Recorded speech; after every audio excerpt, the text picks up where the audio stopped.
let's look at this video, guys. This is the video from the shooter. Okay, from the shooter, Jonathan Ross. He was filming with his cell phone camera. But we're going to watch the whole video and then we're going to break it down.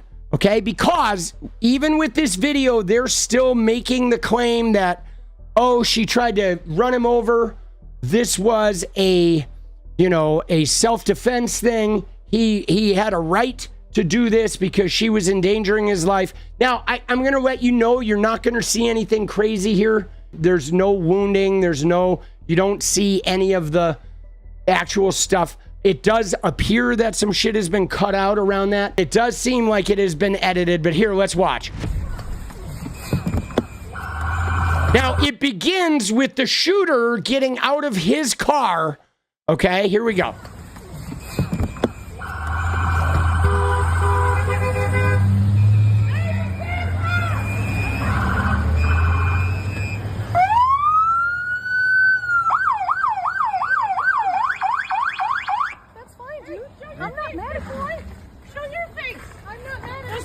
Change our plates every morning, just so you know. It'll be the same plate when you come talk to us later. That's fine. U.S. citizen, former fucking veteran. You want to come at us? You want to come at us? I say go get yourself some lunch, big boy. Go ahead. Out of the car. Get out of the fucking car. Get out of the car. Whoa! Fucking bitch. Okay, so I mean, I only heard 2 shots there, so it seemed like a shot was missing. But now we're going to review this thing because, again, here's the stipulation. The stipulation from the side of ICE is a couple of things. Is that his life was in danger. She was weaponizing her vehicle. Okay, that was the stipulation. Now, the first thing we want to look at is that this guy gets out and he's filming. Okay, so now he's sitting there recording. He does not have his service weapon drawn. He has his phone out and he's recording this vehicle. Now, the first thing I want to point out, guys, is that he walks all the way around this car. Okay? You see that? He walks all the way around that car. Okay, now, why am I pointing out that he walks all the way around that car? Because if he was imminently worried about this driver harming him, killing him, using this vehicle as a weapon, he would not walk all the way around the car. Okay, he completely circled it, which means, and he did it slowly with no weapon drawn. So that vehicle clearly from the beginning was not a threat to him because he felt comfortable enough to be right next to it while it was running and circle it, okay, and interact with the people there. So that's the first thing that I want to point out is that he walked all the way around the car and this person's interaction. I'm not mad at you. I'm not mad at you. That's fine, dude. Right? There's no terrorist. There's no threat. There's no verbal threat. There's not even a verbal intonation threat. So first we've established that before this, he's relaxed. He's safe enough to go around the car. He's walking right in front of the passenger who's out there, and the passenger's being a little bit more aggressive. Okay, her wife is being slightly more aggressive, but still there's no open threats other than go get some lunch, you big boy, right? But there's no threat. He is not threatened at all. Now, one other thing I want to point out is during the course of this, we see that there is no riot. Okay, 𝗙cie 𝗵𝗆 and the DHS said that there was a riot, but there's no riot. There's only 3 people on the curb. There's not even a big crowd here. In the course of him circling this car, we see the area around this. There's no riot. There's no crowd. there's no imminent threat of like 100 people, right? If there were 100 people out there yelling and screaming and they had like bats, then maybe he could argue, like, yeah, I was worried that crowd was going to rush me. But there's nothing. There's no crowd. There's no weapons. There's 3 people that are 30 feet away on the sidewalk. And in fact, the dog's not even barking. Okay? So there is no threat at all with this. He is standing right next to this person. Look at him. Look at how close he gets to her wife. Okay? He's looking right at her. This guy is safe as can be. Okay. Next up, one thing I want to point out is the ICE agent who comes up to her car right here. You want to come at us? You want to come at us? I say go get yourself some lunch, big boy. Go ahead. Out of the car. Get out of the fucking car. Okay, now, I want to talk about this agent here who comes over and says, get out of the car, get out of the car, get out of the fucking car. Okay, first off, guys, this agent has no legal authority to do that, okay? This agent has no legal authority to remove her from this vehicle, okay? We know she's not blocking the street because we saw another car drive away. She is not made a threat.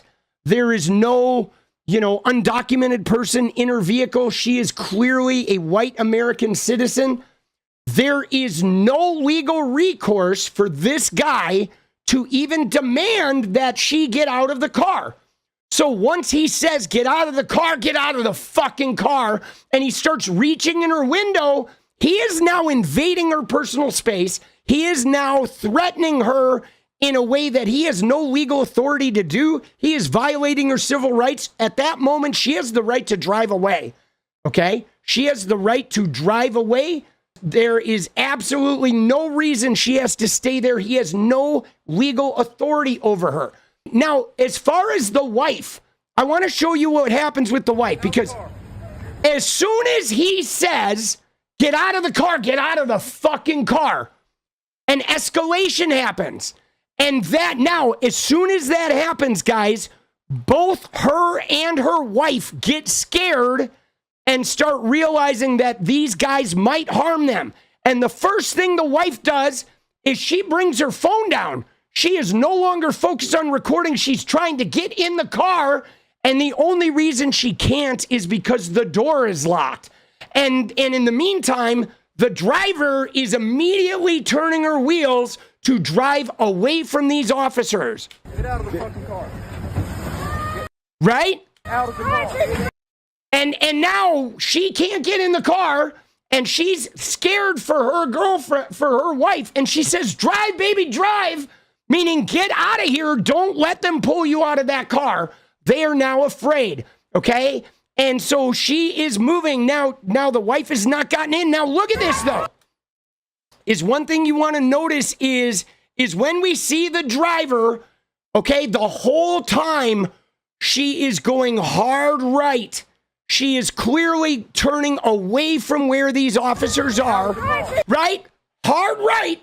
You see her? She's not pulling towards. She is going hard right. Now look at where this guy is.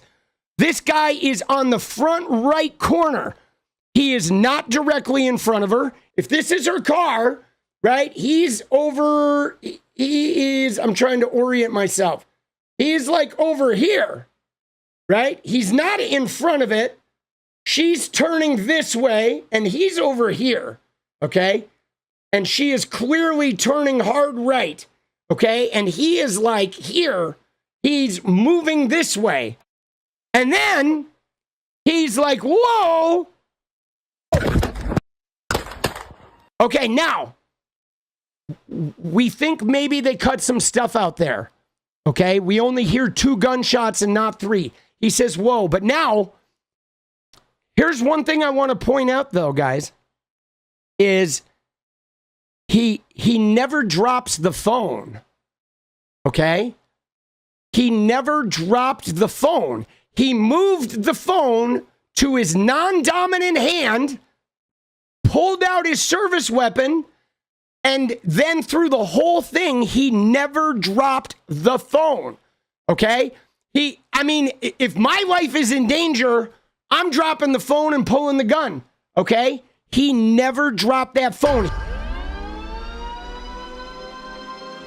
You watch that video, guys? Here. Come at us? Come at us? You want to come at us? There he switches. There's where he switches to the non-dominant hand, guys. You want to come at us? Right? I say go get yourself some. He now has it in his non-dominant hand, which is, you ready? Oh, that's a very important detail, guys. You know why that's an important detail right there? Because I was trying to find when he switched to the non-dominant hand. And I'll tell you why that's an important detail, because this car is not moved yet. He is already preparing to grab his service revolver. Premeditated. The car has not moved. She is not backed up. She has not moved an inch. And he has already decided, I'm getting ready to grab my weapon before he even steps in front of that car. That is huge right there. That is perhaps the most damning piece of evidence. The minute she insults him and says, get some lunch, big boy, he switches hands. You want to come at us? Right? As soon as she says, you want to come at us? Right there, dude, he is preparing. You want to come at us? You want to? She says, you want to come at us? And he switches to get his gun hand ready. The minute she says, you want to come at us? He is preparing to shoot them. That is fucking wild. You want to come at us? I say go get yourself some lunch, big boy.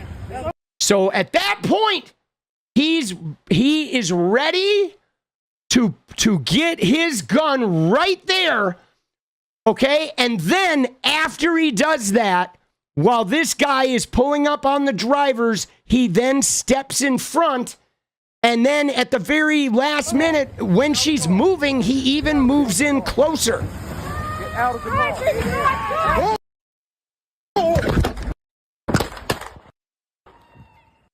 You hear her wife, who couldn't get in the car, and her wife is like, drive, baby, drive. She's scared. Okay? They are scared. They are scared that they're going to get forcibly pulled out of this car, beaten up, tortured, sent to Louisiana or Alligator Alcatraz or Seacott or what have you. Now, this looks like his face, doesn't it? Is that his mask? I think that's his mask. The camera is looking up. So this is probably when if you look at the other video, he puts his non-dominant hand on the hood. Okay, so he is like, it is his face. He has now taken his camera and put it on the hood while he's pointing the gun at her and firing. Okay? Right? That is his jacket collar and his mask. Okay? And he fires at her. And now let's listen to what he says here. Get out of the car.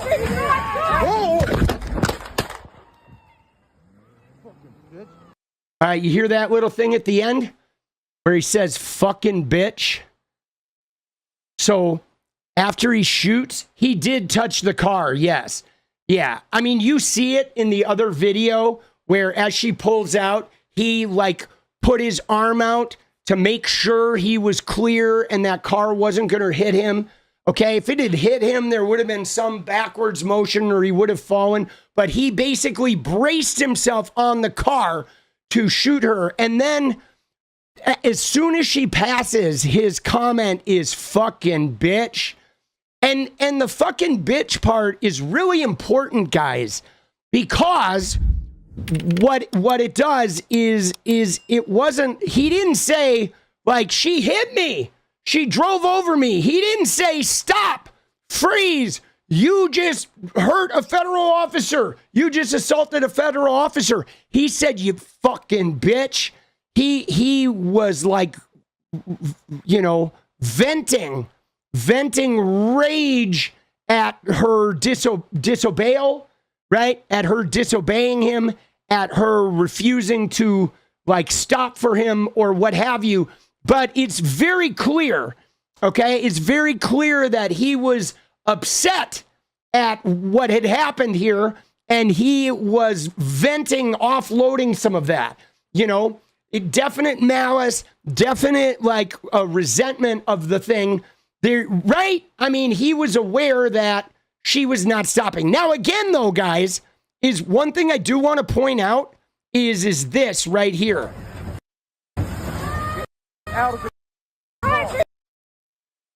Is look at this. Look at that move right there. Okay, watch this, because he is on this side of the car. Okay, now as she backs up, okay, she's gonna back up, and he is also moving toward the driver's side as she backs up. But watch what happens right there. You see that? So look at this. He's over on this side. He could have remained here. Okay, when he realizes she's leaving, as she's backing up, he goes and moves to the driver's side. Now you're going to see her hard turn to the right. Now, right here, he moves closer to the vehicle, okay? He steps toward the car right here. He moves toward the car as she drives away right there, okay? He actually steps toward the moving car. And that is very telling, okay? If he was actually concerned about her hitting him, he wouldn't have stepped toward the car. He would have moved back, okay? He would have stepped back. He would have tried to create distance, okay? But he actually, you watch him, he moves toward the car right after she starts turning. Watch. Right? Here. Okay, and I think you hear his hand. Watch, listen to the sound when you see his face. I think you hear his hand hit the hood. You hear that? You can hear his hand hit the hood. He moves toward the car, and she drives, and he actually hits the hood. He steps forward, he steps into it, he hits the hood, and he fucking shoots. So all of that information. There's a lot of things that impeach his story, that he was afraid and that he was worried. He was not scared. He was not pissed, but you definitely hear him, right? You hear him fucking hit the car. See, there's a black frame there too, that I think is an edit.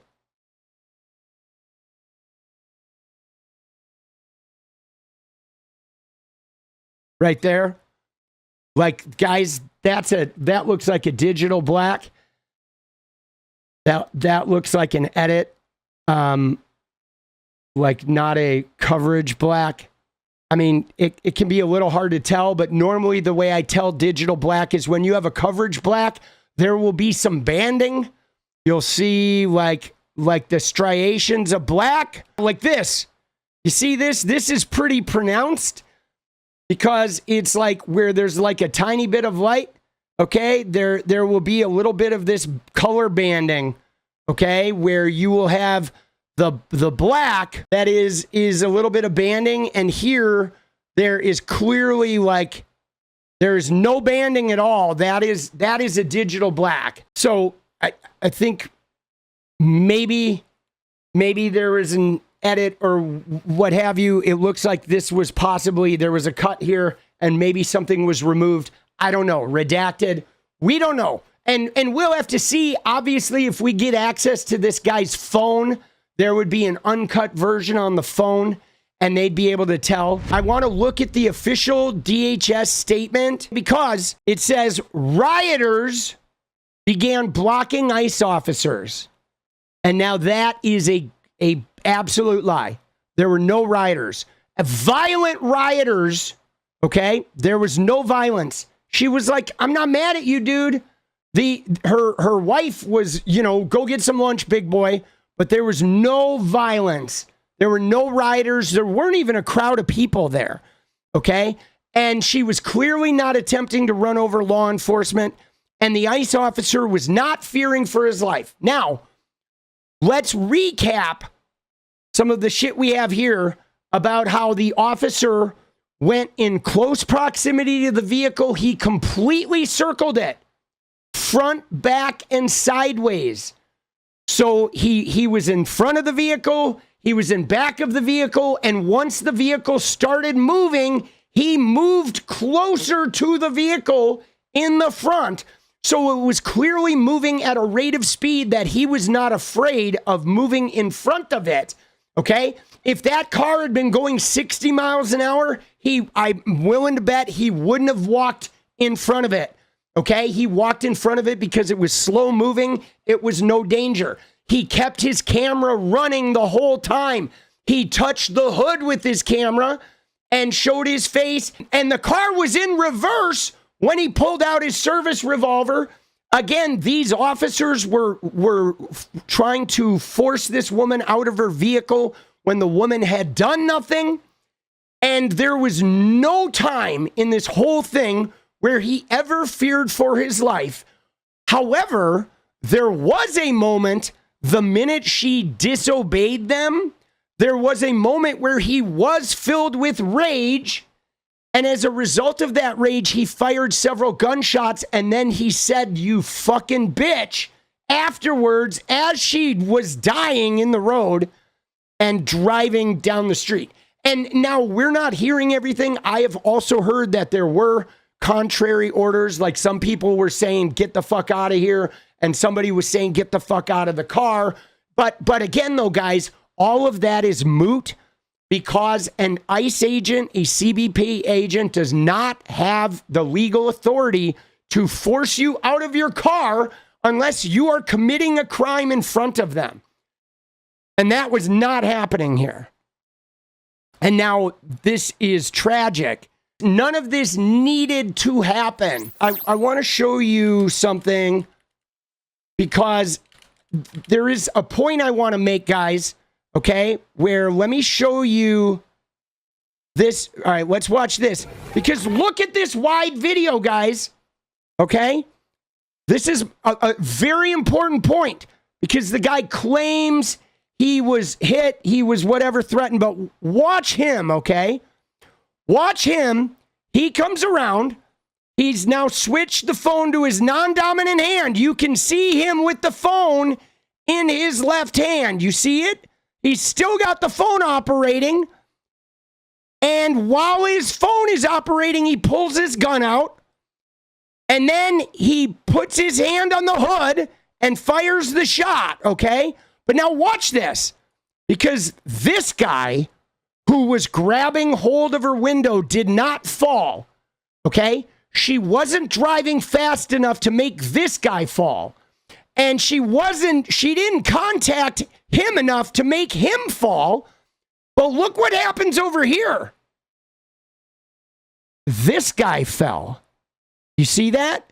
You see that little detail? A guy running up fell, okay? So this guy ran up and lost his balance, simply moving, but there was not enough contact or enough interference here to make either of these guys slip. But the floor was clearly slippery because this guy practically fell on his ass running up.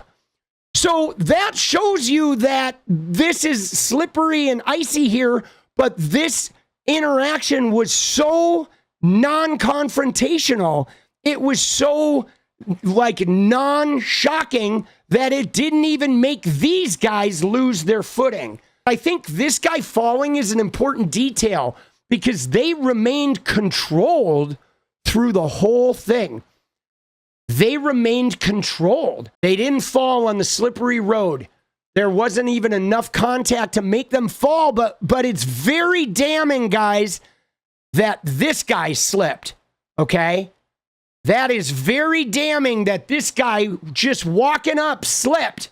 Because, wow, if there had been real contact, if this had been really, jarring, these guys would have slipped, right? They didn't move fast enough or even have enough impact to cause them to slip on that slippery road that is clearly slippery. Dude, I'm not even a lawyer, and I'm telling you right now, I could convince a jury of the story I just showed you in 2 hours. I would have them like walking out of there convicting this guy. Okay, this was what this was, guys, is this was an unthreatened ICE officer in tandem with another unthreatened ICE officer who were trying to, with a lack of legal authority, they were trying to bully and violate the civil rights of the woman in that car and to escalate this situation. And when she disobeyed them, he reacted with brutal rage, and he continued to film it, and then he vented after it, and then he showed no remorse. He showed no, in fact, afterwards, he's like, just swung his hand around, was like, let's roll. And he left the scene. And dude, everything about this shows that this guy committed like a rageful moment, a moment of retribution. Now, in June of 2025, this same officer was involved in a situation with a car where he smashed the window of a car, threatening the occupant. The occupant drove away and he stayed wrestling with the occupant. He got dragged and ended up getting stitches. So he's had a previous situation of smashing a window needlessly, exercising non-legal authority, threatening a victim, violating their civil rights, and not letting go when he was in fact in harm's way. So he had a previous incident of showing a reckless abandon for the law and for DHS rules, because DHS has two very strict rules. Number one, you never get in the path of a moving vehicle. You never approach a vehicle from the front, and you never put yourself in the path of a moving vehicle. That is DHS rule number one. Number two is you never shoot at a moving vehicle. You do not, because that turns the vehicle into an unstoppable weapon. If you shoot a person and they die, that vehicle will continue moving, and potentially you or somebody else could get hurt. And now, what's more, I've heard some people argue that this guy has PTSD, that this guy, that previous event caused him to have some PTSD. However, if he has PTSD that's really affecting him, then it's negligence on the whole DHS, because he shouldn't have even had a gun. He shouldn't have even been out there if he's grappling with PTSD. Okay? He shouldn't have even been out there if he had PTSD. Giving a gun and putting someone in a high-pressure situation around other vehicles when you have PTSD from being too aggressive with the vehicle, that's a big no-no. Now, after watching this, guys, all I can say is it's clear that this was murder. This was about retribution and punishment for a perceived disobeyal of these agents, when in fact these agents had no legal standing to even threaten this woman or drag her out of her car. And on top of that, he left the scene, and then everybody lied. Okay, Trisha McLaughlin lied, Kristi Noem lied, JD Vance lied. These guys left the scene. They didn't even report this correctly. They didn't release the information. So Trisha McLaughlin, Kristi Noem, and JD Vance should all resign. These officers, these two guys in particular, should be fired. This guy needs to go up on murder charges, and this guy should be an accessory because he's the one who initially aggressed and made threats that violated her civil rights from the beginning when he had no legal standing. She was not committing a felony. She was not even blocking the road. We've seen the footage where a car drives by. Okay? So this is outrageous. Okay? It is outrageous, guys. The level of lying, obfuscation. I mean, it is like you know, it's criminal to lie about this shit, but they put it on paper. They put it in tweets and in official statements where they lied about this, all the way down to the claims of there being rioters and the fact that these officers were in danger from a crowd of violent rioters. I'm going to posit something that these officers like him, they step in front of the car because they know that you don't have enough time to actually make that vehicle harmful, but they know if you even graze their body, they're allowed to then use violence. So he steps in front of the car and he steps toward that car in order to encourage an excuse for them to use violence. It is an act of escalation and aggression. 100%. And dude, JD Vance he's going to pay a political price for this. This is going to haunt them, guys. What is up, guys? Thank you so much for watching. You like the video, you want to support independent resistance media, you know what to do. Drop that sub, hit the like button, and please share it. And we do love our members, so if you want to become a member, it's another really great way to support. Thanks again for everything, guys. I'll see you next time. Let's go.